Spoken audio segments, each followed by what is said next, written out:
So here we are back with part 3, and you are looking at BC Yellowbird. And you might be thinking, oh God, that doesn't look like Yellowbird, it's not very yellow at all.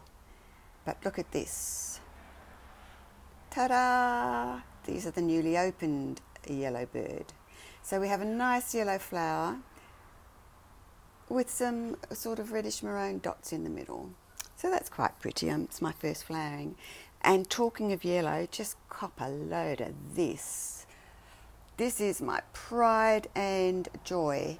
And this is one of the parents of Rene Marquez, and it's called Podinara Free Spirit. And isn't that an absolute beauty? This has been in flower for, it's got to be a couple of months, I reckon. It's a solid yellow. It just loves being out here in the sunshine, and it's a beautiful, beautiful plant. And I've got new shoots coming out, and I just love this. It's one of my absolute favourites. What else have I got? This is stuff that's going to go on the sales table. I've got a feeling that these little cakeys here are Comet King. If anyone knows that they're not, and is positive they're not, can you please leave me a comment to say yes or no? But I think it's Comet King. And down the bottom there's a couple that have just started to open, and I think there's a Spring Dreamer pollen down there, but I think that's a bit too small to put on the sales table, so I'll hang on to that. And there's another one that's just opened today.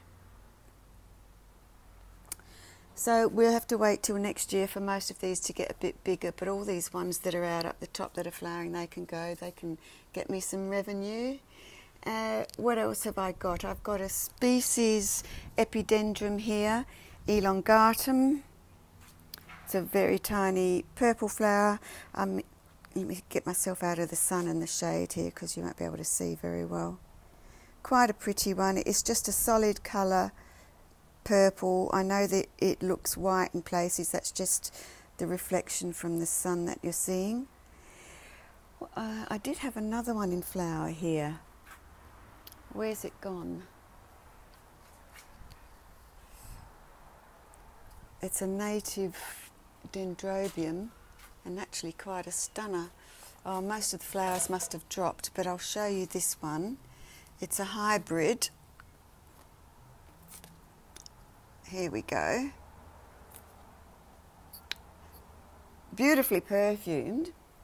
Well, actually I say beautifully, it sort of smells a bit like Kingianum, so probably got some Kingianum. If you just bear with me, I'll try and fish the label out of the pot. I know I'm very close. It's not easy doing all this stuff with an iPad in your hand, believe me. Here we go, I found the label.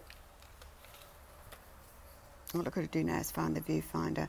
It's Dendrobium awesome, perfectly. And yes, it says perfectly, not perfectly, by Candice Plus.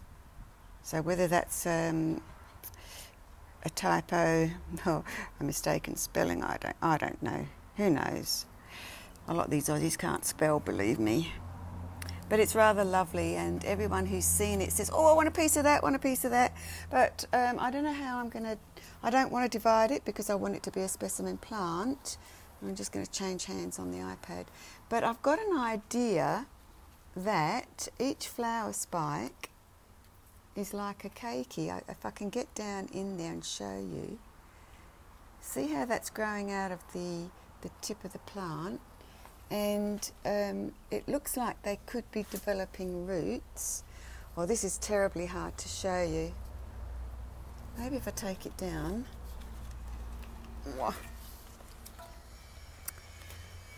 put it on the stool. That's it, and then we can look in the top. So if we look in the junction here, it actually looks like it may throw off roots and the flower becomes, I don't know. I have to let you know about that in months to come. It's a weird one. It's a weird one. What else have I got? I've got some buds here on my Iwanagara apple blossom. Been waiting for that to flower for a while. I've got a beautiful chisis. Look what I've got. I've got buds on my chisis aurea. Oh, wow. Oh, wow. Let's hope I'm the first one to take it in flower, because there's quite a few of these around. And this one here, oh, why have I put you on the ground? Just to water you, I think. This one is a Digbyana cross, Digbyana by George Lay, and that will be absolutely amazing when it flowers. I will have to do a repeat for that one when it flowers and show you. I have shown it before, but it's always worth another view, believe me. Okay, now that just about completes my back growing area. I will zip round to the front shade house and we'll give you a short video which will end this series. That will be number 4, and show you what's happening out in my new shade house. So I shall return.